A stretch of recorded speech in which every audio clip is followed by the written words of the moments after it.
तो कहानी की शुरुआत होती है डेरी नाम के एक शहर से मूवी थिएटर के अंदर। थिएटर का अटेंडेंट दिखता है कि एक छोटा बच्चा मैडी चुपके से थिएटर के अंदर चला गया है। मैडी को भी ये बात पता चल जाती है कि अटेंडेंट ने उसे देख लिया है, इसीलिए मैडी थिएटर की लॉबी में जा छुपता है। और इसी टाइम वो सुनता है कि अटेंडेंट अपनी बेटी रॉनी से उसी के बारे में पूछ रहा था कि क्या तुमने मैडी को देखा। रॉनी नाम की लड़की मैडी को स्टैंड के पीछे खड़ा हुआ देख भी लेती है, मगर मैडी को बचाने के लिए अपने डैड से झूठ बोल देती है कि वो शायद दूसरी तरफ गया है। मैडी को इस बहाने से वहाँ से भागने का मौका मिल जाता है, जिसके बाद हम देखते हैं कि मैडी अब शहर से बाहर जाने वाली सड़क पर था।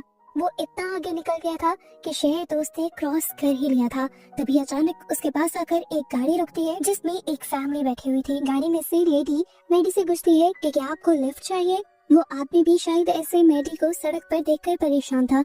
वो कहता है आओ मैं तुम्हें तुम्हारे पेरेंट्स के घर छोड़ देता हूँ। मैडी चुप कर पिछली सीट पर बैठ जाता है और कहता है कि मुझे अपने पेरेंट्स के घर नहीं जाना, यहाँ तक कि मुझे तो डेरी शहर में भी वापस नहीं जाना। इसके अलावा आप लोग मुझे कहीं भी ले जाएं। वो लेडी कहती है अरे फिर तो तुम बहुत लकी हो, हम भी पोर्टलैंड जा रहे हैं, तुम्हें भी वहीं ले जाते हैं। इस टाइम मैडी उस कपल के बच्चों के दरमियान में बैठा हुआ था। यहाँ पर काफी अजीब सा माहौल था। उस कपल की बेटी अचानक से एक प्लास्टिक का डब्बा खोलती है जिसके अंदर एक लिवर था किसी जानवर का। ये देखकर मैडी का दिल खराब होता है, लेकिन अब इससे बात जो वो लड़की कहती है उन चीजों को तो मैडी बर्दाश्त भी नहीं कर पाता। वो लड़की अपनी उंगलियां उसी लीवर के अंदर स्टैब कर देती है और फिर बाहर निकाल कर खुद भी मजे से सुनती है और मैडी को भी जबरदस्ती सुंघाने की कोशिश करती है। इन्हीं चीजों को इग्नोर करते हुए उस लड़की की मॉम अपने बेटे का स्पेलिंग टेस्ट ले रही थी, जबकि मैडी नोटिस करता है कि ये गाड़ी भी अब वापस डेरी की तरफ मुड़ रही है, ना कि पोर्टलैंड की तरफ जा रही है। ये देखकर वो बहुत ज्यादा परेशान हो जाता है और गाड़ी से निकलने की कोशिश करता है, लेकिन गाड़ी के दरवाजे लॉक थे। वो उस आदमी को गाड़ी रोकने को भी कहता है, लेकिन जब वो आदमी बात नहीं सुनता तो खुद गाड़ी रोकने के लिए वो स्टीयरिंग को भी अपने हाथ में लेने की कोशिश करता है, लेकिन ये लोग उसे दोबारा पीछे कर बिठा देते हैं। और अब यहाँ पर वो बच्चा अजीबो गरीब चीजों के स्पेलिंग सुनाने लगता है, जिस तरह डेथ के, मर्डर के और इन चीजों से मैडी और भी ज्यादा डर जाता है। फिर उसी टाइम हम देखते हैं कि वो औरत भी प्रेग्नेंट थी असल में, और अचानक ही उसे बहुत ही भयानक दर्द शुरू हो जाता है। और फिर हम देखते हैं कि उसके जिस्म को फाड़ते हुए उसके पेट के अंदर से एक बच्चा नहीं बल्कि एक बहुत ही भयानक क्रिएचर निकलती है। बज़ाहिर तो ये क्रिएचर इंसान जैसे लग रही थी, पर इंसान नहीं थी। उसके दो इंसानी सर थे, नुकीले नुकीले हाथ पांव जैसे किसी परिंदे के होते हैं, और साथ ही इस बच्चे के चमगादड़ जैसे पर भी थे। और देखने में ये बहुत ही ज्यादा भयानक था। पैदा होते ही वो उड़ना शुरू कर देता है, और जब वो औरत उसे पकड़ने की कोशिश करती है तो वो क्रिएचर भागने की कोशिश करता है और गाड़ी के पिछले शीशे से टकरा जाता है। बेचारा मैडी डर के मारे अपना पेसिफायर मुंह में डालता है और कानों पर हाथ रख लेता है। यहाँ जो सब कुछ हो रहा था उसे देखने की उसमें बिल्कुल हिम्मत नहीं थी। एकदम से सीन बदलता है और इसी गाड़ी को हम बाहर से देखते हैं। गाड़ी की विंडो का शीशा टूटता है और उसके अंदर से मैडी का पेसिफायर निकलकर बाहर गिर जाता है। वही पेसिफायर अब पानी में तैरते हुए टाइटल कार्ड के नीचे से गुजरता है और हमें सीजन का टाइटल कार्ड इट दिखाया जाता है। और फाइनली सीन यहाँ से कट हो जाता है और मेन सीजन स्टार्ट हो जाता है। अब हमें 4 महीने बाद के सीन्स दिखाए जा रहे हैं। हमें कुछ नए कैरेक्टर्स दिखाए जाते हैं और साथ ही डेरी का बेस दिखाया जाता है। एक लड़का फिर बाइनोकुलर से देख रहा है कि डेरी एयरफोर्स बेस पर एक जहाज उतरा है। इसी प्लेन के अंदर से हम मेजर लेरॉय और कैप्टन पॉली रोसो को निकलते हुए देखते हैं। उनको बताया जाता है कि उनकी ये एयर बेस सुवेद बेस से सिर्फ 7 घंटे की दूरी पर है, जिसका मतलब है कि ये पहली लाइन ऑफ डिफेंस है और यहाँ की हिफाजत बहुत ज्यादा जरूरी है। ये लोग यहाँ पर एक स्पेशल प्रोजेक्ट के बारे में बात करते हैं और इनकी बातों से हमें फील होता है कि यहाँ पर कुछ तो एबनॉर्मल है। सीन कट होकर अब हमें लोकल हाई स्कूल दिखाया जाता है और वहाँ पर हमें एक बच्ची लिली को दिखाया जाता है। लिली के लिए स्कूल का माहौल बहुत ही ज्यादा अजीब है, क्योंकि उसे बच्चे बहुत ज्यादा बुली करते हैं। यहाँ तक कि जब वो कॉरिडोर से भी गुजरती है तो बच्चे उसे अजीब नजरों से देखते हैं। लिली अपना लॉकर खोलती है तो देखती है कि वहाँ पर बहुत सारे पिकल के जार्स रखे हुए हैं। उन्हीं में से एक जार को धागे के साथ उसके लॉक से बांधा गया था। लॉकर का दरवाजा खुलने पर वो जार नीचे गिर जाता है और सभी लोग उस पर बहुत ज्यादा हंसते हैं। और यहाँ पर लिली की दोस्त बाकी सब लोगों को उसे बुली करने के लिए डांटती भी है। दूसरी तरफ इस स्कूल में फिल और टेडी जो पहले एयरबेस के ऊपर नजर रख रहे थे, ये लोग एलियंस के बारे में बातें कर रहे होते हैं। फिल को एलियंस पर यकीन था और फिल को इस बात पर भी यकीन था कि एलियन बेस में कुछ तो गड़बड़ी चल रही है, वहाँ पर कुछ नॉर्मल नहीं लग रहा। वहाँ पर ये लोग जब भी देखते हैं तो कुछ ना कुछ अब नॉर्मल फीलिंग आती है। फिल को लग रहा है कि मिलिट्री बेस वाले कुछ ना कुछ छुपा रहे हैं। उसे तो ये भी लग रहा था कि वर्ल्ड वॉर 3 भी होने वाली है, इसलिए उसे टेस्ट की तैयारी भी नहीं करनी चाहिए। नेक्स्ट सीन में हमें दोबारा एयरबेस का सीन दिखाया जाता है, जहाँ पर मेजर लेरॉय को उनके बहुत से जूनियर्स नीचा दिखाने की कोशिश करते हैं क्योंकि वो ब्लैक कम्युनिटी से थे। तभी यहाँ पर जनरल शॉ जाते हैं और सभी जूनियर्स को उनकी गलती का एहसास दिलवाते हैं। दूसरी तरफ हमें दोबारा फिल और उसके दोस्त को दिखाया जाता है, जो अब पढ़ते पढ़ते दोबारा मैडी के बारे में बात करना शुरू हो गए थे। आज 4 महीने गुजर गए थे, लेकिन ना तो आज तक मैडी का पता चला था और ना ही पुलिस उसकी डेड बॉडी ढूंढ पाई थी। पुलिस का ये मानना था कि मैडी कहीं पर भागकर छुप चुका है। डैडी फिल से कहता है कि सब हमारी गलती थी, वो हमारी वजह से नाराज होकर घर से निकला था। उसकी मॉम ने हमें उसके बर्थडे में जाने के लिए कैंडीज भी दी थी, पर उसके बावजूद हम उसकी बर्थडे भूल गए थे। फिल उसे कहता है, अब पुरानी बातें याद करके मैडी दोबारा जिंदा तो नहीं हो सकता ना, तो मुझे लगता है कि हमें ये टॉपिक छोड़ देना चाहिए। फिर सीन कट होता है और नेक्स्ट सीन में हम लिली को बाथरूम में खड़ा हुआ देखते हैं। वो अपने ब्रेसलेट के एक चार्म को दिखती है और उसे वो वक्त याद आता है जब मैडी ने उसे टॉवर के व्यूइंग डेक पर बुलाया था। वैसे तो ये जगह सदियों से खाली पड़ी थी, पर फिल, टेडी और उनके दोस्त मैडी ने इस जगह को अपना खुफिया ठिकाना बनाया हुआ था। एक दिन मैडी भी लिली को वहाँ पर लेकर गया और उसने लिली को वहाँ एक टर्टल चार्म दिया और लिली से कहा कि किसी को मत बताना कि मैं तुम्हें यहाँ लेकर आया था। एट प्रेजेंट में हम देखते हैं कि लिली अभी भी उन्हीं यादों में खोई हुई थी कि तभी उसकी मॉम आकर उसे कहते हैं कि तुम कल के लिए तैयारी कर लो, हमें तुम्हारे डैड की ग्रेव पर जाना है। लिली के डैड को मरे आज पूरा 1 साल हो गया है। लिली वहाँ नहीं जाना चाहते। तब उसकी मॉम उससे कहती है कि तुम्हें बहादुर बनना होगा, सिर्फ तुम ही इस दुनिया में अकेले दुखी नहीं हो। बहुत से लोगों को बहुत बड़े बड़े दुख हैं, लेकिन वो अपनी लाइफ को नॉर्मल जीते हैं। लिली के मॉम के जाने के बाद लिली बाथटब भरने के लिए नल खोलती है तो अचानक उसे ड्रेन के अंदर से मैडी की आवाज सुनाई देती है। वो वही गाना गा रहा था जो इस सीजन के स्टार्ट में सुनाई दे रहा था। ये आवाज पहले तो लिली को डरा देती है, लेकिन फिर लिली को लगता है कि मैडी सीवर में फंस गया है। लिली चिल्लाती है, मैडी मैडी, और उसे घर आने को भी कहती है। तब मैडी जवाब में कहता है कि वो लोग मुझे घर आने नहीं दे रहे। ये सुनकर लिली कंफ्यूज हो जाती है और अचानक हम देखते हैं कि ड्रेन से कुछ खून में भरी हुई उंगलियां बाहर निकलती है और इस सब को देखकर लिली बहुत ज्यादा डर जाती है। सीन कट होता है और हम अगले दिन लिली को स्कूल में देखते हैं तो अपनी फ्रेंड को ये सब कुछ बताती है कि किस तरह उसे ड्रेन में से मैडी की आवाज सुनाई दी थी और फिर उसने खून से भरी हुई उंगलियां भी देखी। उसकी फ्रेंड मार्ज को यकीन नहीं आता, क्योंकि वो लिली की पुरानी दोस्त थी और जानती थी कि लिली कभी झूठ नहीं बोलती, इसीलिए उसे भरोसा करना पड़ता है। इस टाइम मार्ज लिली को समझाती है कि तुम किसी और से ये बात मत शेयर करना, वरना लोग तुम्हें बेवकूफ समझेंगे। वैसे भी तुम्हारे बारे में पहले भी स्कूल में बहुत सारे रूमर्स हैं, लोग तुम्हें साइको समझते हैं। तुम समझ रही हो ना मेरी बात? इस टाइम तो लिली खामोश हो जाती है, लेकिन शाम होते ही लिली, फिल और टेडी यानी मैडी के दोस्तों से उसे टॉवर के व्यूइंग डेक पर मिलती है। वो पहले मैडी के मरने के बारे में बात करते हैं और फिर लिली उन्हें कल वाला सब कुछ बता देती है। पर मर्ज की तरह फिल और टेडी भी उसकी बातों पर यकीन नहीं करते।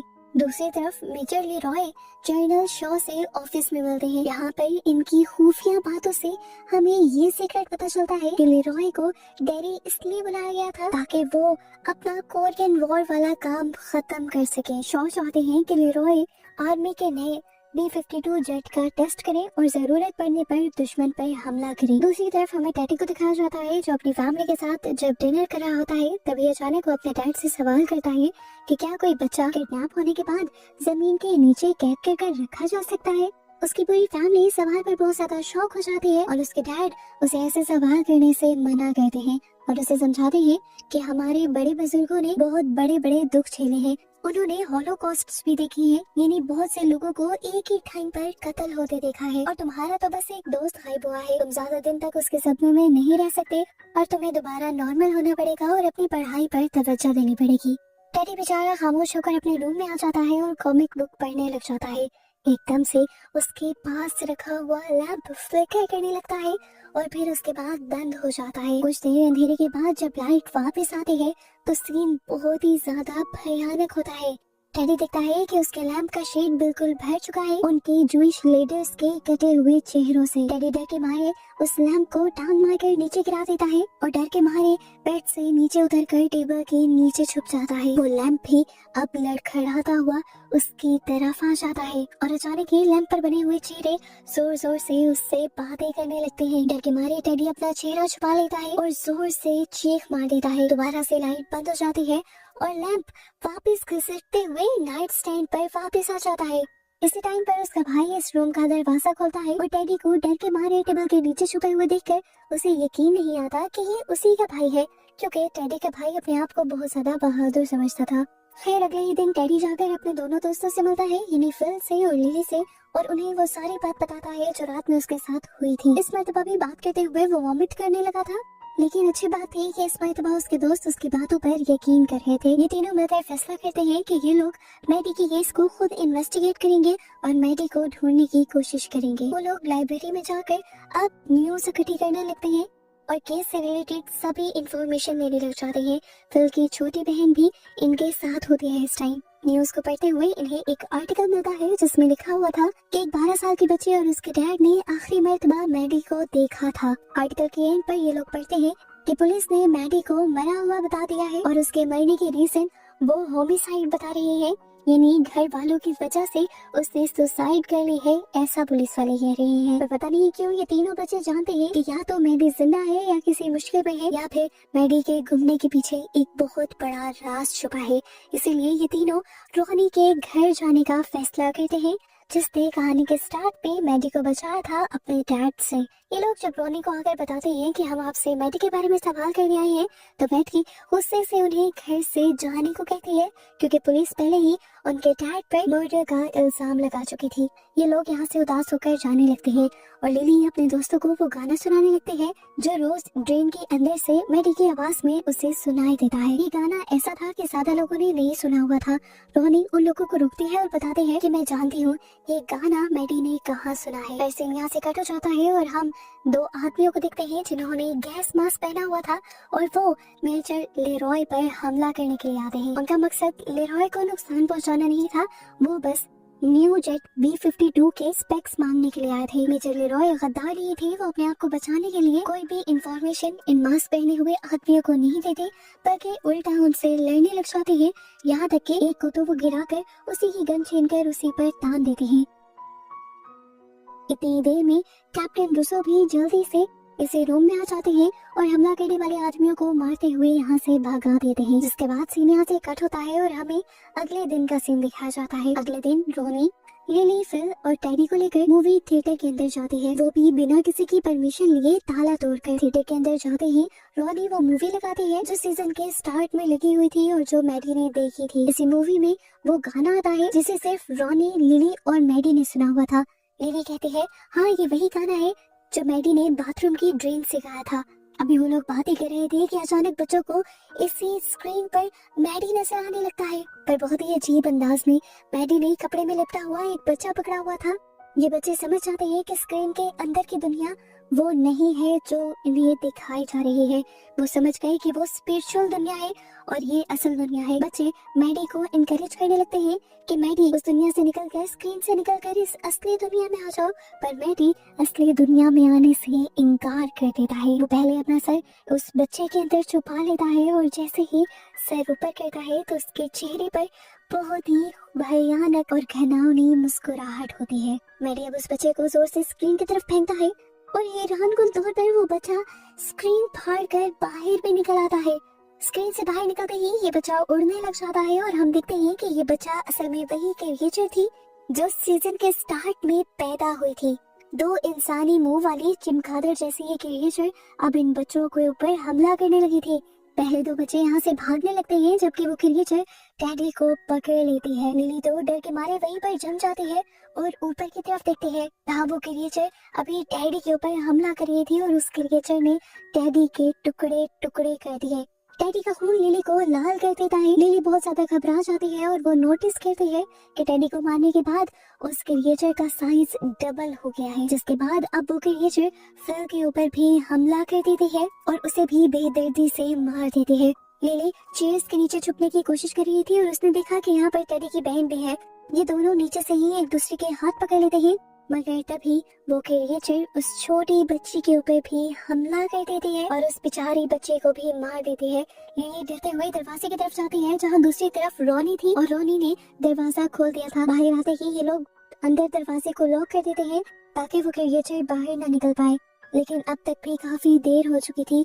लिली के 3 दोस्त मारे गए थे। ये दोनों एक दूसरे के गले लगकर रोने लग जाते हैं और इस टाइम डर भी रहे होते हैं, क्योंकि अंदर से लगातार अभी भी उस क्रिएचर की आवाजें आ रही हैं। वो क्रिएचर बहुत ही भयानक तरीके से हुर्रा रहा है। रोनी लिली से जैसे ही दूर होती है तो लिली नोटिस करती है कि इस टाइम उसके हाथ के अंदर अभी भी उसी बच्चे का हाथ था जिसका उसने थिएटर के अंदर पकड़ा था, और इसे देखकर वो और भी ज्यादा जोर से चिल्ला देती है और उसकी चीख के साथ ही अचानक उसकी आंख खुल जाती है और पता चलता है कि ये लिली का ख्वाब था। उसने यहाँ पे प्रे की कि ये सब जो उसने देखा है वो उसका वहम ही हो, वो उसका ख्वाब ही हो, मगर उसकी प्रे काम नहीं करती, क्योंकि जो सब उसने देखा था उसे पता चला कि वो सब सच था। इस टाइम पुलिस उसके घर के बाहर थी। मेडी के बाद 3 बच्चों के और गायब होने की खबर सुनी गई थी और पुलिस अब उन बच्चों को ढूंढ रही थी। बच्चों के गायब होने की हकीकत असल में रोनी और लिली को ही पता है और वो दोनों इस टाइम सदमे में हैं। इधर दिखाया जाता है कि रोनी के डैड भी अपनी बेटी को नॉर्मल करने की कोशिश कर रहे हैं, पर वो कुछ भी नहीं बोल रही। वो इस टाइम बिल्कुल खामोश है, क्योंकि वो सदमे में है जो कुछ उसने देखा है उसकी वजह से। दूसरी तरफ दिखाया जाता है कि लेरॉय की फैमिली भी डैडी ही आ गई थी। लेरॉय का बेटा विल नए घर के लिए बहुत ज्यादा एक्साइटेड था, लेकिन इस शहर में आकर उसे अजीब सा डर महसूस होने लगा था। लेरॉय मजाक में अपनी बेटी को टेलीस्कोप देकर कहता है कि तुम इससे नेबर्स की जासूसी कर लो, लेकिन विल भी बहुत ही समझदारी से इनकार कर देता है। दूसरी तरफ हमें हाई स्कूल में दिखाया जाता है कि हालात बहुत ज्यादा खराब है, बच्चों में बहुत ज्यादा डर भी है और लिली भी अभी तक स्कूल नहीं आ रही, जबकि लिली की एक ही दोस्त, वो भी अब मशहूर होने के लिए अजीब सी लड़कियों के ग्रुप का हिस्सा बन गई है और उनके साथ मिलकर बाकी बच्चों का उन्हीं की तरह मजाक उड़ाती है। आज जब रोनी और लिली दोनों स्कूल आते हैं तो कॉरिडोर में रोनी को देखकर सब लोग उसे घूरने लग जाते हैं और लिली बगैर हिचकिचाए रोनी के पास आ जाती है। लिली की पुरानी दोस्त मर जाकर उसे अपने ग्रुप की तरफ लेकर जाने लगती है, लेकिन अब लिली अपना हाथ छुड़वा लेती है, क्योंकि उसे अब किसी ग्रुप की परवाह नहीं थी। उसके दोस्त मर चुके थे और अब उसे सिर्फ रोनी के साथ रहना था, क्योंकि वही थी जो उसका दुख समझ सकती थी। मेजर लेरॉय का बेटा विल भी इसी स्कूल में आता है और उसका पहला दिन बहुत ही बुरा गुजरता है, क्योंकि यहाँ पर सभी लोग मिलकर उसे बहुत ज्यादा बुली करते हैं। लेकिन यहाँ विल को भी एक लड़का मिल ही जाता है जो उससे हमदर्दी करता है और उसे बुली करने वाले लोगों से बचा लेता है। फिर सीन कट होता है और दूसरी तरफ हमें मेजर लेरॉय को दिखाया जाता है, जिन्हें पता चला है कि पिछली रात उन पर हमला करने वाले कोई गद्दार या जासूस नहीं थे, बल्कि उनकी अपनी ही आर्मी के लोग थे जो लेरॉय के ब्लैक होने की वजह से उन्हें पसंद नहीं करते थे। इसके बाद सीन कट होकर हमें रोनी को दिखाया जाता है। जब वो सो रही थी तो अचानक डर उसकी आंख खुल जाती है, उसका दम घुटने लगता है, क्योंकि अब उसका कंफर्टर किसी इंसानी खाल में बदल गया था और उसके बेड की इर्द गिर्द इतना जोर से लिपट गया था कि रोनी अंदर घुटने लगी थी। ये एनवायरनमेंट इस तरह खून से भर जाता है कि जैसे इस टाइम रोनी किसी के जिस्म के अंदर है। एकदम से ही ये खाल फटती है और रोनी की मॉम अंदर आ जाती है और अजीब अंदाज में रोनी से कहती है कि मेरी मौत की जिम्मेदार भी तुम हो और उन बच्चों की मौत के जिम्मेदार भी तुम हो। इस टाइम ऐसा लगता है कि रोनी अपनी मॉम के पेट के अंदर है और रोनी की एम्ब्रिकल कॉर्ड कोई खींच लेता है और खींचने वाला है एक मॉन्स्टर जो इस टाइम रोनी को खाने वाला था। इस भयानक पीली आंखों वाले काले मॉन्स्टर को देखकर रोनी बहुत ज्यादा डर जाती है और जोर से चिल्लाती है और प्रेजेंट में दिखाया जाता है कि वो सब चीजें यहाँ से गायब हो गई थी। उसकी चीख सुनकर उसके डैड यहाँ पर आते हैं और उन्हें लगता है कि रोनी ने एक बुरा ख्वाब देखा है, पर रोनी जानती थी कि यहाँ पर जो कुछ भी हुआ था वो सच में हुआ था और रोनी बहुत ज्यादा डर चुकी थी। सीन कट होकर दूसरी तरफ हमें 3 मिलिट्री ऑफिसर्स को दिखाया जाता है जो पुलिस के साथ मिलकर किसी चीज की इंटेरोगेशन कर रहे थे, पर लोकल पुलिस उन्हें अपनी इस इंटेरोगेशन का हिस्सा नहीं बनाती, उन्हें निकाल देती है। लेकिन उसके बावजूद भी छुपकर ये लोग पुलिस पर नजर रखते हैं और जिस साइट पर पुलिस इंटेरोगेशन के लिए खुदाई कर रही थी काफी देर तक छुप कर वहां नजर रखते हैं। लेकिन तभी अचानक एक ऑफिसर की तबीयत खराब होने लगती है, ऐसे जैसे किसी एनर्जी ने उनके ऊपर कोई असर कर दिया था।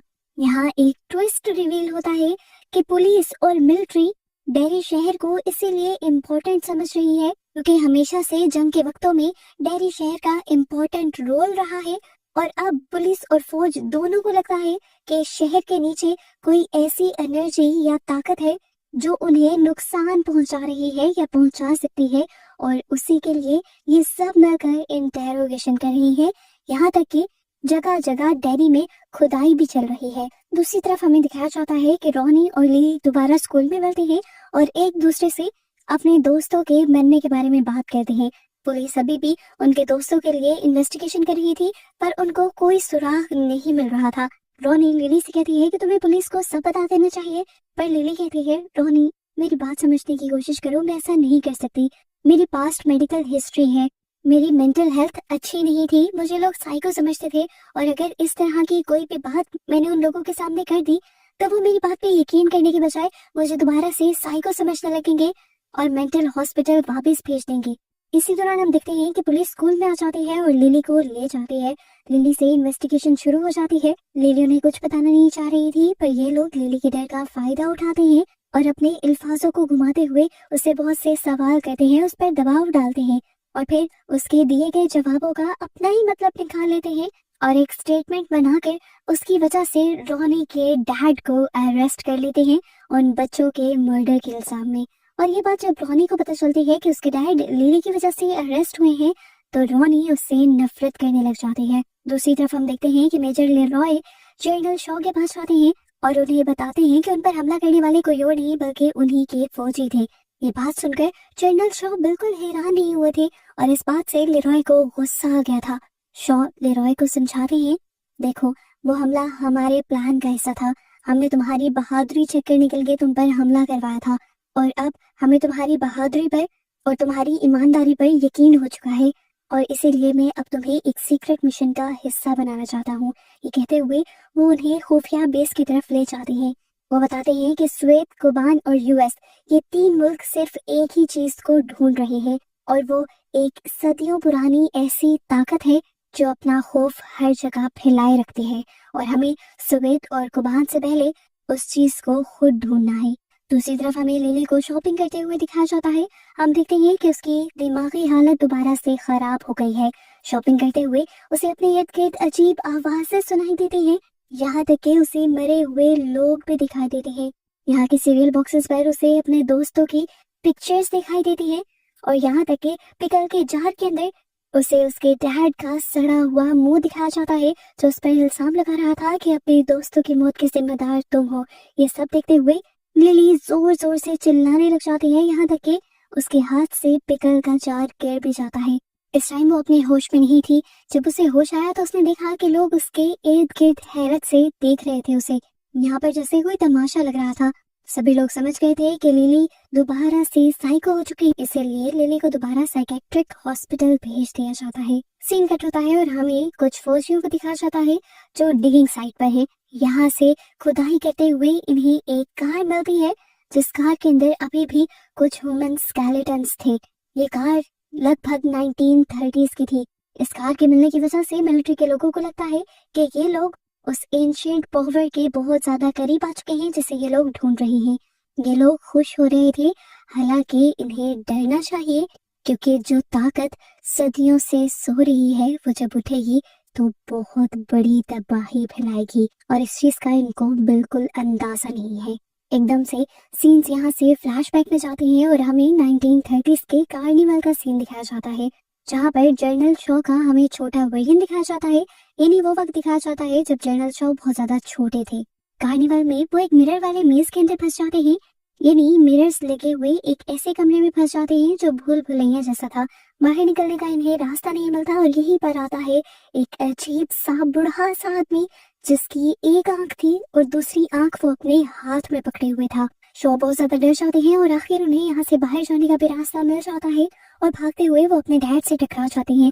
वो अपने डैड को सारी बात बताते हैं पर उसके डैड उन पर यकीन नहीं करते और इस टाइम उन्हें एक स्लिंग शॉट देते हैं और मजाक में उसे कहते हैं कि अगर अब तुम इस तरह की चीज देखो तो इस स्लिंग शॉट से अपनी हिफाजत कर लेना। खैर जब छोटे शॉ और शॉ के डैड घर जा रहे होते हैं तो अचानक से उनकी गाड़ी खराब हो जाती है।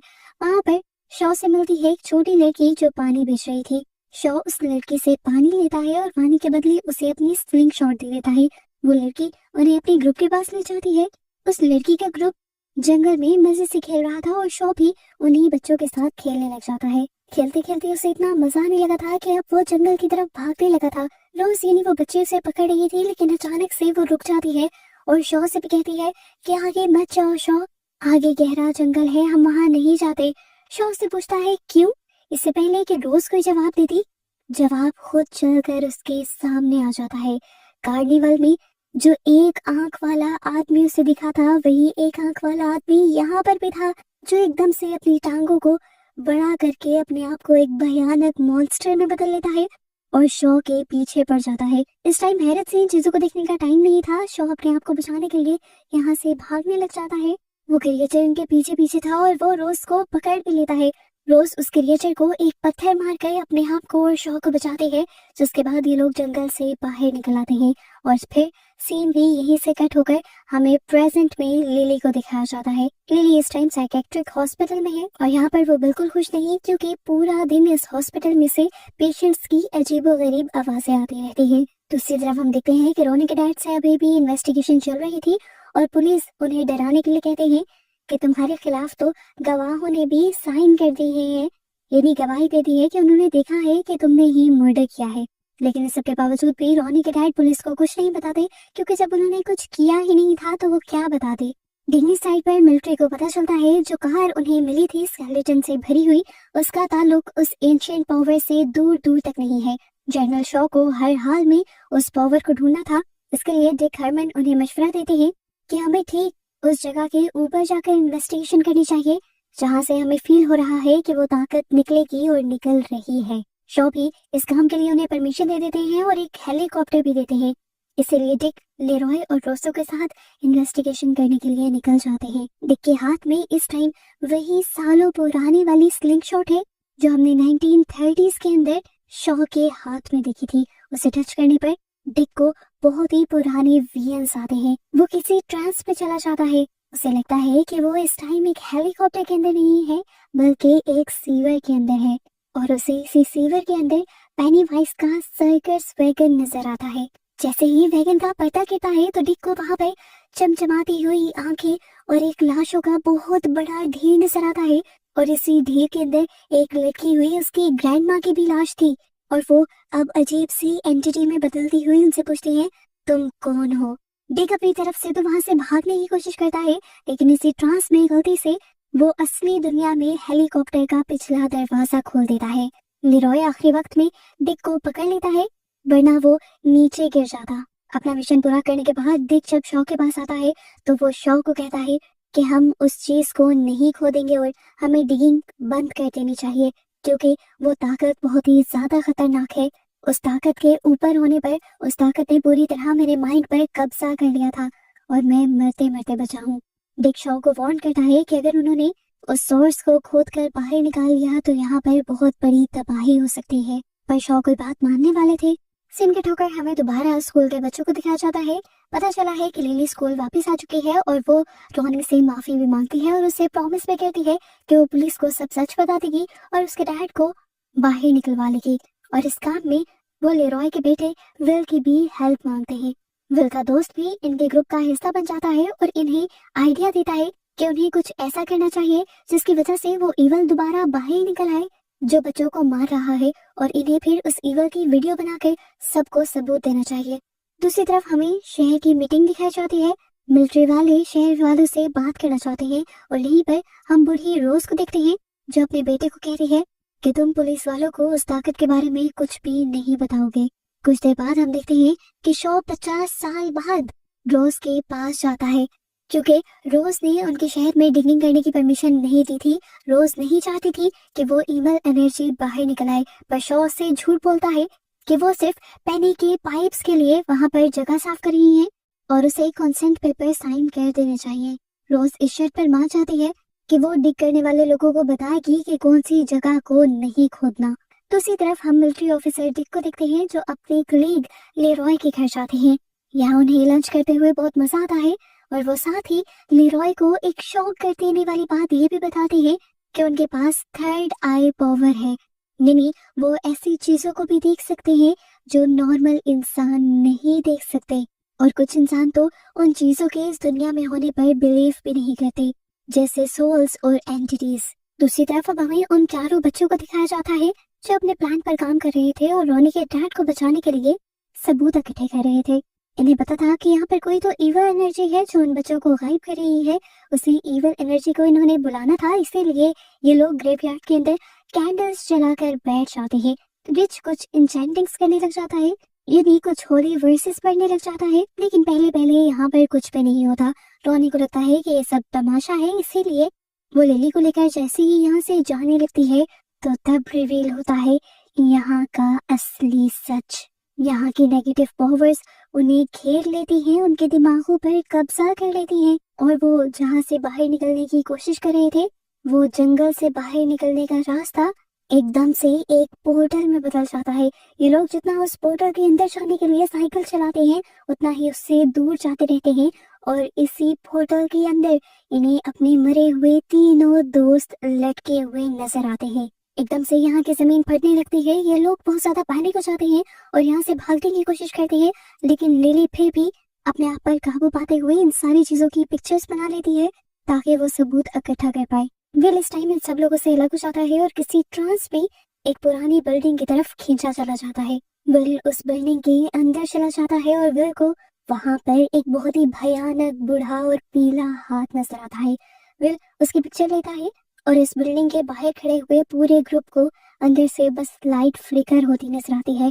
इन्हें लगा था कि इनके बाकी दोस्तों की तरह विल भी चला गया, लेकिन किस्मत से विल वापस लौट आता है और इनकी जान में जान आती है। ये लोग अब अपनी बनाई हुई फोटोज को डेवलप करने के लिए जाते हैं और देखते हैं कि इनमें ज्यादा तो उन्हीं के दोस्तों की सोल्स की पिक्चर थी, लेकिन उनके पीछे एक डार्क शेडो भी था जिसका लंबा कद था और उसकी आंखें चमक रही थी। ये बच्चे सारी पिक्चर्स डेवलप करने के बाद फौरन पुलिस के पास जाते हैं और उन्हें सबूतों के तौर पर पेश करते हैं, लेकिन पुलिस ना ही लिली की किसी कहानी पर एतबार करती, यहाँ तक कि उनके सबूतों को देखने से भी इनकार कर देती है, क्योंकि उनका मानना था कि वैसे तो सोल्स इस दुनिया में होती ही नहीं और अगर होती भी हैं तो नजर नहीं आती। इस टाइम जो क्लाउन की तरह की दिखने वाली फिगर इन तस्वीरों में नजर आ रही थी, जिसकी आंखें चमक रही थी, पुलिस उसके बारे में कहती है कि ये जस्ट एक स्टैचू है जिसकी आंखों के अंदर लाइट लगाई गई होगी। बच्चे बहुत ज्यादा उदास हो जाते हैं और वो समझ पे जाते हैं कि बड़े उनकी बातों पर यकीन नहीं करेंगे। सभी लोग अपने अपने घर आ जाते हैं और सबसे ज्यादा जो उदास था वो विल था। विल की मॉम को उसकी उदासी की वजह स्कूल लगता है, इसीलिए वो कहती है कि तुम कुछ दिन स्कूल ना जाओ। इसीलिए विल घर पर रह जाता है और लेरॉय उसे लेकर पिकनिक मनाने निकल जाते हैं, लेकिन रास्ते में ही लेरॉय की गाड़ी खराब हो जाती है और मजबूरन इन्हें एक लेक के पास उतरना पड़ता है। लेरॉय जब अपनी गाड़ी ठीक कर रहे होते हैं तो विल को कोई चीज नदी के करीब ले जाती है और नदी के अंदर उसे वही एंटिटी दिखाई देती है, पर इस मर्तबा उसके डैड की शक्ल में जिसकी आंखें नहीं थी। वो एंटिटी उसे पानी में खींचने लग जाती है और विल जोर जोर से चिल्लाने लग जाता है। लेरॉय अपने बेटे को डूबता हुआ देख लेते हैं और वो फौरन उसे बचाने के लिए आते हैं और उसे उस एंटिटी से खींचकर बाहर भी ले आते हैं। लेरॉय देखते हैं कि उनके बेटे के हाथ पर किसी के पंजों के निशान थे और वो समझ गए कि उसके ऊपर किसी ने हमला किया था। यहीं इसी नदी के अंदर फिर ये लोग रेड कलर का बैलून भी उड़ता हुआ देखते हैं और इस चीज से ये लोग समझ जाते हैं कि यहाँ पर कोई इविल एंटिटी है, कोई इविल पावर है जो इन्हें तंग कर रही है। दूसरी तरफ स्कूल में दिखाया जाता है कि लिली की पुरानी दोस्त मर्ज जिन नए लोगों के साथ मिल गई थी, वो नई लड़कियां दोबारा लिली को तंग करने का और उसे बुली करने का प्लान करती हैं, तो मर्ज को काफी बुरा लगता है। मर्ज लिली को ये सारी बातें बताने आ ही रही थी और उसे वार्न करना चाह रही थी, पर तभी अचानक से उसके ऊपर कोई चीज हावी हो जाती है। वो किसी चीज के पोजेशन में आ जाती है, यानी कोई चीज, कोई एंटिटी उसके ऊपर कब्जा करने लगती है। उसे डर लगता है, ऐनक उसकी उतर कर गिर जाती है और उसके बाद उसकी आंखें फटकर बाहर आने लगती है। दर्द से चिल्लाते हुए वो एक दूसरे रूम में चली जाती है और वहां पर तो उसकी हालत और भी बुरी हो जाती है।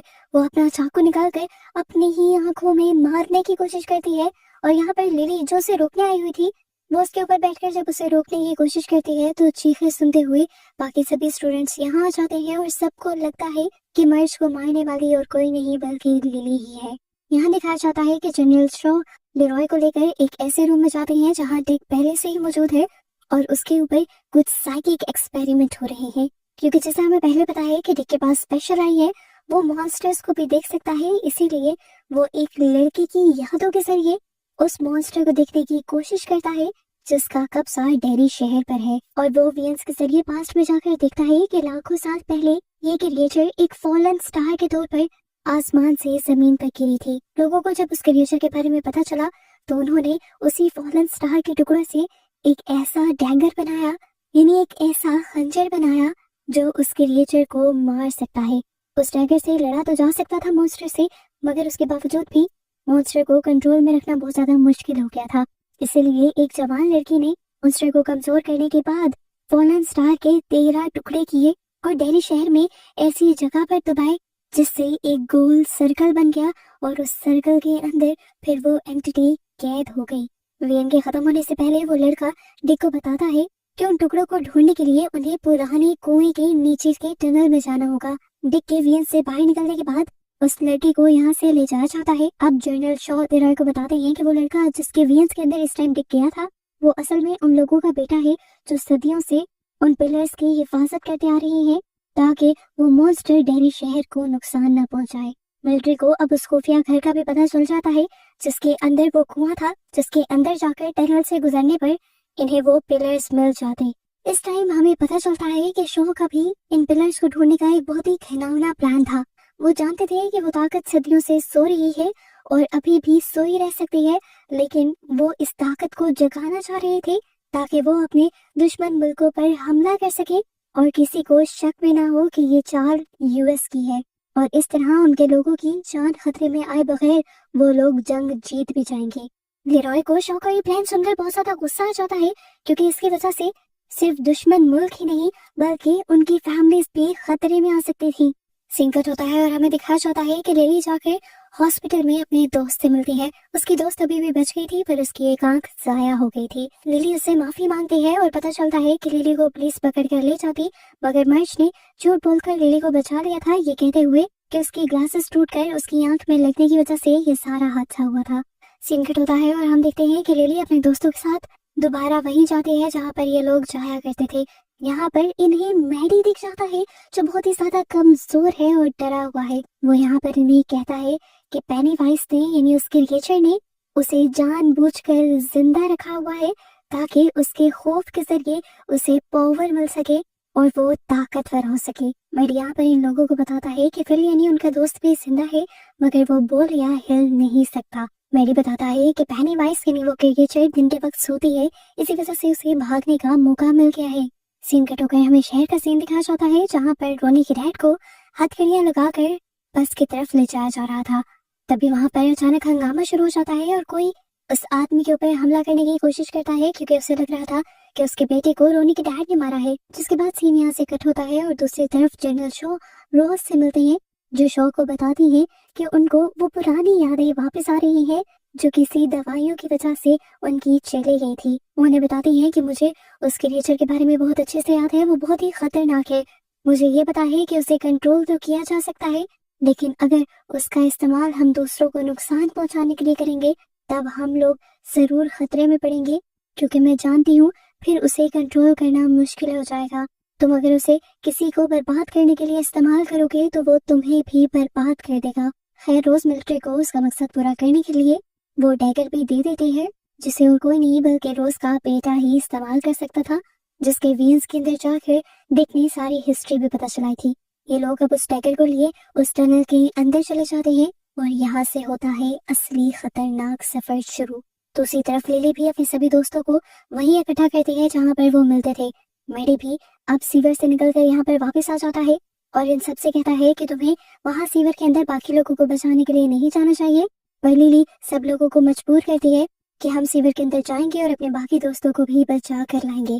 जाने से पहले लिली सबको अपनी मॉम की एंजाइटी पिल्स देती है ताकि सब लोग अपने ऊपर काबू पा सके।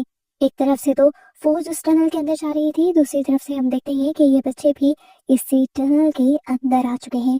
टनल के अंदर जाते ही पेनीवाइज यानी वो क्रिएचर इन सब बच्चों के सामने इनके डर ले आता है, ताकि इनके डर से वो खुद को स्ट्रॉन्ग कर पाए और इन बच्चों को अलग कर दे। ये बच्चे अलग अलग हो भी जाते हैं और इनके वियंस इन्हें डराने लगते हैं। इधर इसी टनल के अंदर डिक को भी अपने बचपन का वियन नजर आने लग जाता है, जो भी पेनीवाइज उसे दिखा रहा था उसे डराने के लिए। इसी तरह बाकी आम सोल्जर्स को भी यहाँ पर अजीबोगरीब वियन आते हैं। वो यहाँ पर एक पीली आंखों वाली क्रिएचर देखते हैं जो बाकी लोगों को मार रही थी। वो उससे डर जाते हैं और उसकी तरफ गोलियां चलाने लगते हैं। रोज का बेटा भी जो इनकी मदद करने आया हुआ था, उसके हाथ से भी उसका डैगर नीचे गिर जाता है और लेरॉय को भी यहाँ पर अपनी वाइफ खड़ी हुई नजर आती है। लेरॉय का माइंड स्ट्रॉन्ग था, वो समझ गया कि ये उसकी वाइफ नहीं है बल्कि उसका एक फॉल्स वर्जन है, उसका शैडो है जो पेनीवाइज उसे दिखा रहा है। इसलिए वो उसके ऊपर गोली चला देता है और ये सब कुछ यहाँ पर खत्म हो जाता है। बच्चों के सामने भी सारे वियंस खत्म हो जाते हैं और वो बच्चे भी दोबारा इकट्ठे हो जाते हैं और इसी दौरान इन्हें अपने पीछे से अजीब सी सरसराहट सुनाई देती है। ये लोग जब पीछे मुड़ के देखते हैं तो इनको एक बहुत बड़ा शौक लगता है। पानी के अंदर से एक लाश बाहर निकल रही थी जो किसी और की नहीं थी बल्कि मैडी की थी और इस लाश का इतना बुरा हाल हो चुका था कि वो आधी से ज्यादा खाई गई थी। ये देखकर वो सारे डर जाते हैं और समझ जाते हैं कि अब तक जिस मैडी से ये लोग बात कर रहे हैं वो असल में पेनीवाइज ही है, जो मैडी का रूप लेकर इनको डराने के लिए और अपने कब्जे में लेने के लिए आया है। पेनीवाइज भी जब ये सोचता है कि बच्चों को तो हकीकत पता चल गई है तो वो बच्चों के सामने अपनी असलियत में आ जाता है, अपने डरावने पेनीवाइज वाले रूप में आ जाता है। हुलिया तो उसका एक क्लाउन्स वाला था, लेकिन दिखने में वो बहुत ही भयानक था और असली शक्ल में आते ही वो बच्चों पर झपट पड़ता है उन्हें मारने के लिए। बच्चे अपनी जान बचाने के लिए यहाँ से निकलने के लिए भागते हैं पर लिली गिर जाती है और पीछे रह जाती है। दूसरी तरफ से लेरॉय और उसके साथियों को भी बच्चों की चीखें सुनाई देती हैं। इसी अंधेरे में लेरॉय को अपना बेटा विल नजर आता है, लेकिन लेरॉय इसे अपना वहम समझकर विल के ऊपर भी गोली चला देता है। लेरॉय का साथी जो जानता था कि वो बच्चा असली है, उस बच्चे को बचाने के लिए वो उस बच्चे के सामने आ जाता है और इस तरह विल उस गोली से बच जाता है। जबकि लेरॉय का साथी मरते हुए लेरॉय से कहता है कि तुम उस क्रिएचर को मत छोड़ना। दूसरी तरफ हमें दिखा जाता है कि लिली के सामने अब पेनीवाइज आ रहा था, उसके डैड का भयानक रूप लेते हुए। वो बार बार शेप शिफ्ट कर रहा था, यानी अपने हुलिये बदल रहा था और लिली को डरा रहा था। पहले तो वो लिली के डैड की शक्ल में आता है, फिर अपना चेहरा म्यूटेट कर लेता है और भयानक बना देता है। आधा चेहरा ऐसे कर देता है कि जैसे उसकी आंखें, नाक सब कुछ टेढ़ा मेढ़ा है। इसे देखकर लिली जब और ज्यादा डर जाती है तो वो अपने हजारों दांत निकालते हुए लिली की तरफ उसे मारने के लिए बढ़ता है, पर अचानक ही रुक जाता है क्योंकि पानी के अंदर वही डैगर चमक रहा था जो उसे मार सकता था, जिससे पेनीवाइज डरता था। लिली भी उस डैगर को देख लेती है और अच्छा मौका समझते हुए उस डैगर को वहां से उठा लेती है। सीन कट होकर हमें दिखा जाता है कि लेरॉय और उसकी बची हुई टीम अब टनल से वापस आ गई थी और उनका इंटरव्यू लिया जा रहा था। लेरॉय ने सब कुछ बता तो दिया था, पर अब वो और इस मिशन का हिस्सा नहीं बनना चाहता था। टनल के अंदर उसने अपने बेटे पर गोली चलाई थी। किस्मत से उसका बेटा तो बच गया, लेकिन उसका अच्छा साथी उसकी वजह से अब मारा गया है और वो और ज्यादा इस मिशन का हिस्सा नहीं बनना चाहता। वो बस अपनी फैमिली और अपने दोस्तों को बचाना चाहता है। दूसरी तरफ हम दोबारा टनल का सीन देखते हैं। जैसे ही लिली ने वो डैगर उठाया था, पेनीवाइज उसकी चमक देखकर डरते हुए यहाँ से गायब हो गया था। यहाँ पर हमें डिक को भी दिखाया जाता है जो काफी देर से जंगल में फंसा हुआ था, बहुत ही मुश्किल से जंगल से बाहर निकलता है और इस टाइम हम देखते हैं कि वो बहुत ही ज्यादा थका हुआ है। अचानक ही चलते हुए उसके सामने उसका कलीग आ जाता है, वही कलीग जिसे लेरॉय ने मार दिया था।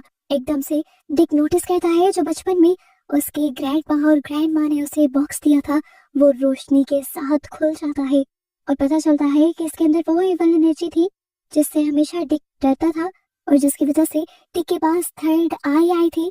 उसके ग्रैंडमा और ग्रैंड मॉम ने उस एनर्जी को इस बॉक्स के अंदर बंद कर दिया था, पर अब वो भी खुल गई है। अब सीन कट होता है और हमें पास्ट का 1935 का एक पागल खाने का सीन दिखाया जाता है। यहाँ पर एक नर्स आकर एक बच्ची को उठाती है और उसे खुफिया जगह ले जाकर कहती है कि तुम्हें उस रेड बैलून का पीछा करते हुए उसे पकड़ कर लाना है। वो बच्ची जैसे ही बैलून का पीछा करती है तो सामने पेनीवाइज आ जाता है और सीन यहीं से कट हो जाता है। प्रेजेंट में हम देखते हैं कि लेरॉय अपने साथी की मौत की वजह से बहुत ज्यादा डिस्टर्ब है और वो इसका सारा गुस्सा विल पर निकाल रहा है। लेरॉय से कहता है कि तुम्हारी वजह से मेरा दोस्त मारा गया है, और उसके जवाब में विल कहता है कि जिस तरह आपने अपने दोस्तों को अकेला छोड़ दिया था, मैं कभी अपने दोस्तों को अकेला नहीं छोड़ूंगा। उसकी बात सुनकर लेरॉय को गुस्सा आ जाता है और वो अपने बेटे विल को थप्पड़ मार देते हैं और विल रोते हुए यहाँ से भाग जाता है। लेरॉय को जिस वक्त अपनी गलती का एहसास होता है, उस वक्त तक विल उनसे बहुत दूर जा चुका था। यहाँ पर हम देखते हैं कि लिली अपने फ्रेंड्स को वो डैगर दिखाती है जिसकी वजह से पेनीवाइज उससे डरकर उसके पास से दूर भाग गया था। लिली सबसे कहती है कि मुझे लगता है कि हमें वापस सीवर के अंदर जाना चाहिए और इस डैगर की मदद से पेनीवाइज को हमेशा के लिए खत्म कर देना चाहिए। उसकी बातें सुनकर रोनी बहुत ज्यादा डर जाती है और लिली की बात मानने से इनकार करती है, ये कहते हुए कि लिली इस तरह सबकी जान को खतरे में डाल रही है। इस तरह इन दोनों के दरमियान में लड़ाई शुरू हो जाती है। लिली उसे यकीन दिलवाती है कि वो किसी को मारना नहीं चाहती, पर इनकी बहस बहुत ज्यादा बढ़ जाती है। रिच, उनका दोस्त, उनकी इस बहस को खत्म करने की भी कोशिश करता है लेकिन नाकाम रहता है और इसका रिजल्ट ये होता है कि ग्रुप टूट जाता है और ये लोग अलग अलग हो जाते हैं।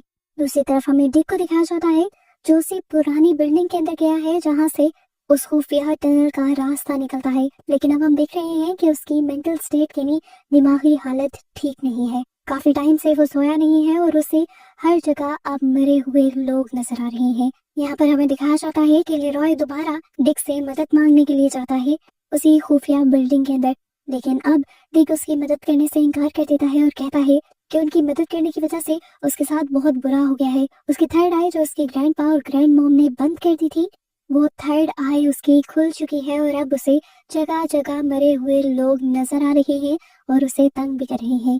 सीन कट होकर हमें लिली को दिखाया जाता है जो इस टाइम स्कूल में थी और अकेली बैठी हुई थी। उसके पास अभी भी वो डैगर था और उसे इस टाइम अजीबोगरीब विजन आ रहे थे कि जिससे उसके डेस्क के अंदर से वो मॉन्स्टर निकल रहा है। गुस्से में वो उस डैगर को डेस्क के ऊपर स्टैब कर देती है और जब वो होश में आती है तो देखती है कि सब उसे और से घूर रहे थे। उसे जब कुछ समझ नहीं आता तो वो क्लास से बाहर निकल जाती है। इस सब के बाद ये सारे दोस्त जाकर दोबारा ब्लैक स्पॉट पर मिलते हैं, यानी वहीं पर जहाँ से पेनीवाइज की तरफ जाने का रास्ता था, लेकिन यहाँ लिली नहीं आती क्योंकि लिली इस टाइम अपने ही मिशन पर है। वो असल में पेनीवाइज का सच जानना चाहती है। इस टाइम वो अपनी मॉम के एक पुराने घर में चली जाती है और वहाँ एटिक से उसे कुछ बहुत ही पुरानी पिक्चर्स मिलती हैं और इन पिक्चर्स से उसे एक घिनौनी सच्चाई ये पता चलती है कि इनग्रिड यानी उसकी अपनी मॉम ही ग्रेवयार्ड में जाकर प्रीविंकल बनकर बच्चों का पीछा करती थी ताकि पेनीवाइज उनके सामने आ सके।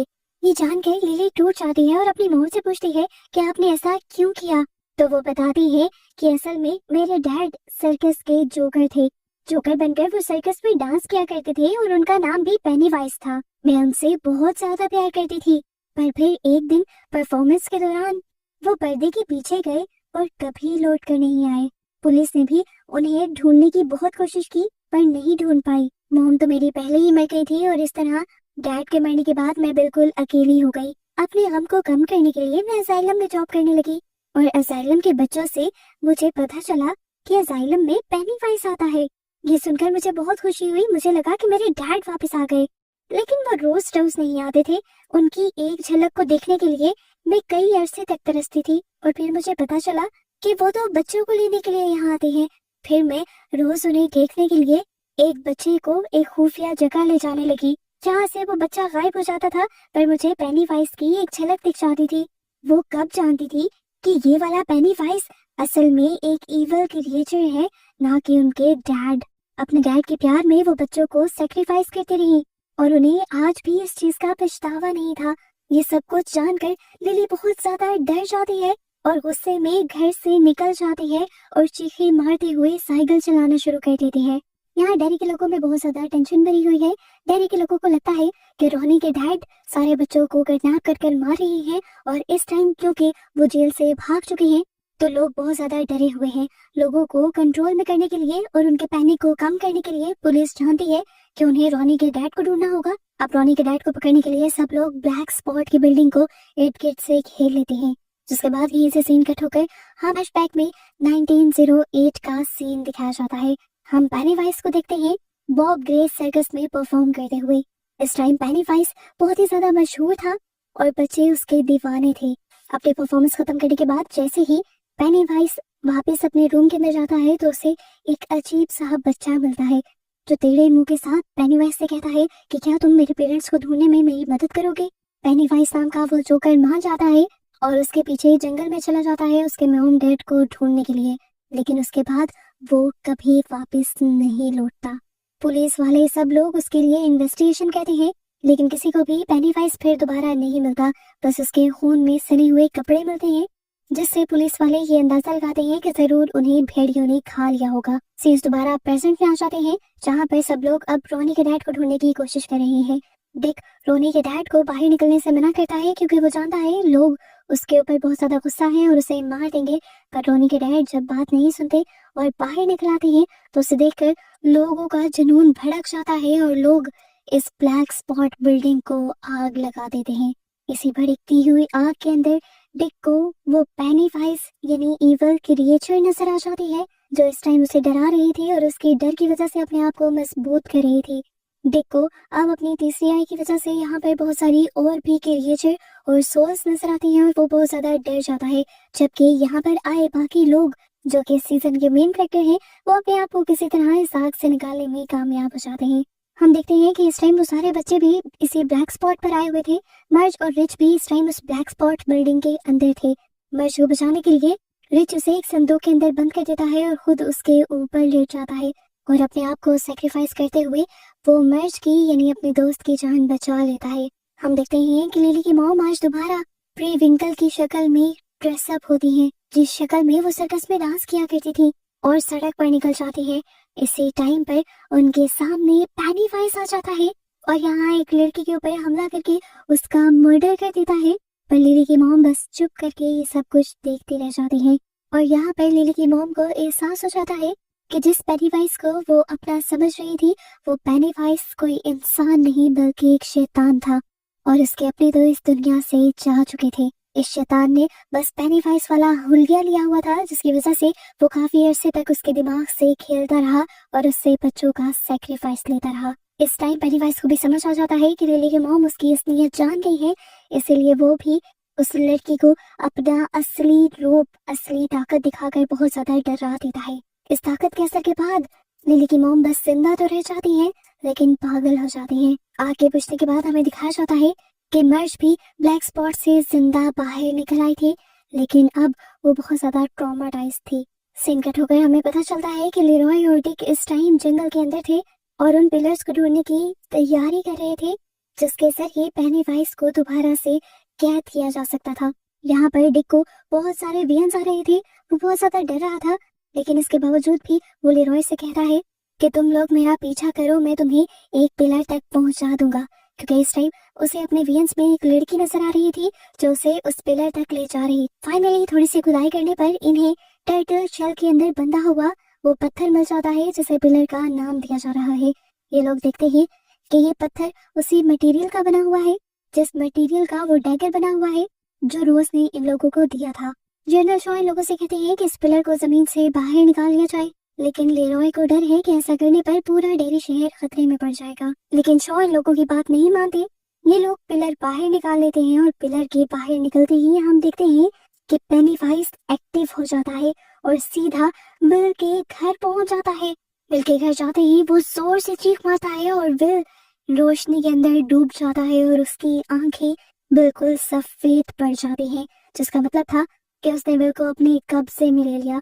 अब क्योंकि पेनीवाइज इस शहर पर अपना कब्जा बनाने वाला था तो वो पहले अपने आने का सबूत देता है और पूरे डेरी शहर को धुएं से घेर देता है। ऊपर की तरफ से हमें डेरी का एक लुक दिखाया जाता है जो पूरा का पूरा धुएं से भर चुका था। इन लोगों ने उस पिलर को, उस पत्थर को तबाह करने के लिए जलाया था और जैसे ही वो पत्थर पूरी तरह जला पेनीवाइज की सारी ताकतें उसे मिल गई और वो पूरी तरह आजाद हो गया।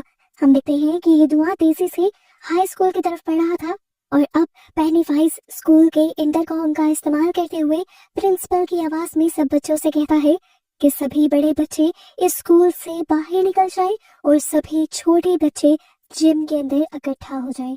इसकी वजह से जिम के अंदर 100 से ज्यादा बच्चे इकट्ठे हो जाते हैं।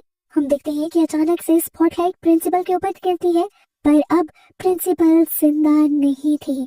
असल में पेनीवाइज प्रिंसिपल को पपेट की तरह चला रहा था। वो प्रिंसिपल को पहले ही मार चुका था।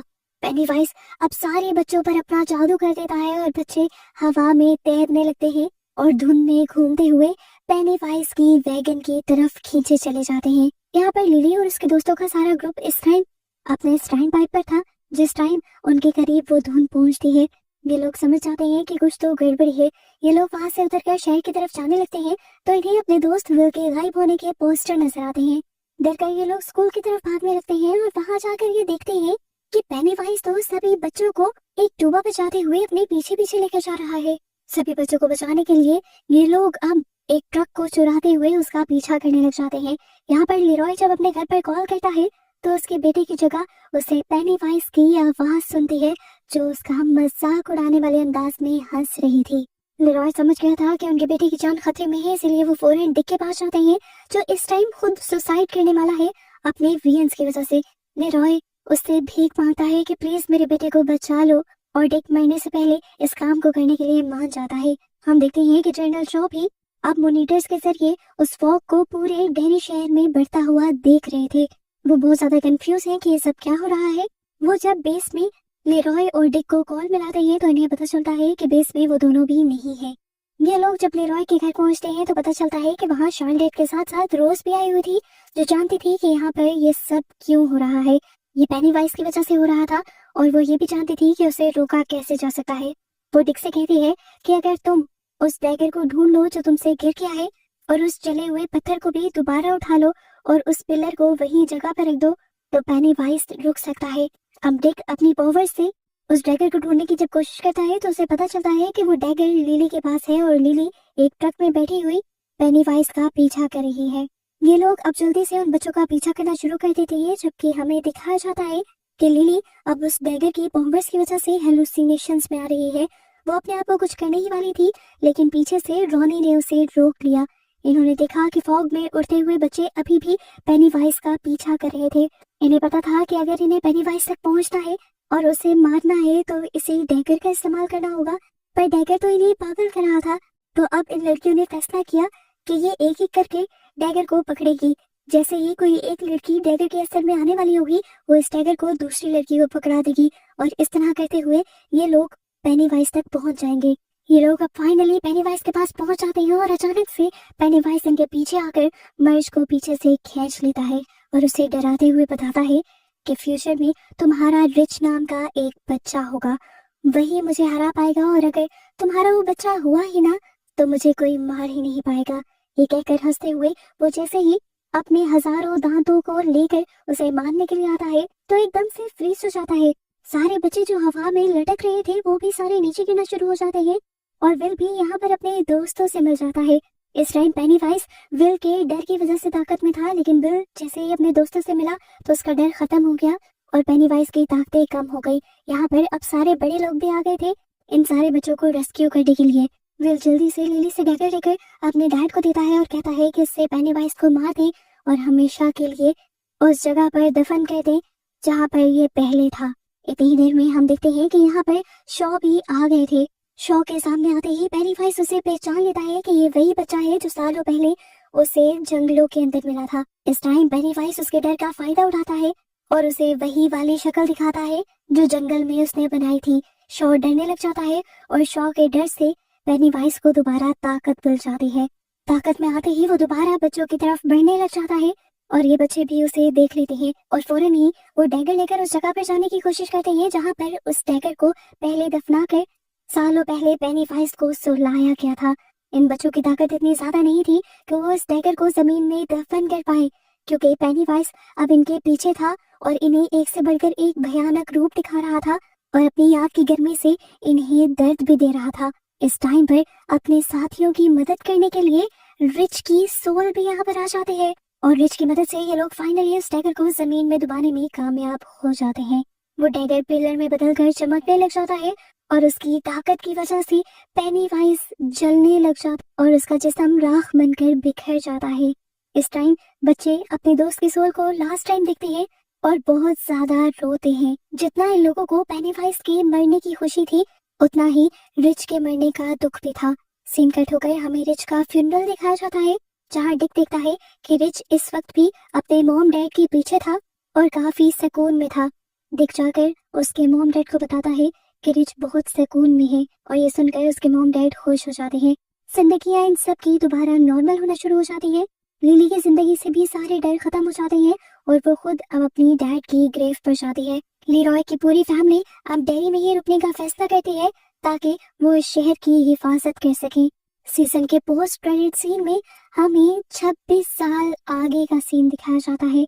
हम लिली की मॉम को देखते हैं जो एक बच्चे को देखते हुए मुस्कुराती है और कहती है कि डेरी में जो भी मरता है वो हमेशा के लिए इस दुनिया से नहीं जाता। उसकी ये बात इशारा थी कि पेनीवाइज हमेशा के लिए मरा नहीं था और वो दोबारा वापस आ सकता था। और आकर वो अब क्या तबाही फैलाएगा, इसी मिस्ट्री के साथ ये सीजन यहाँ खत्म हो जाता है।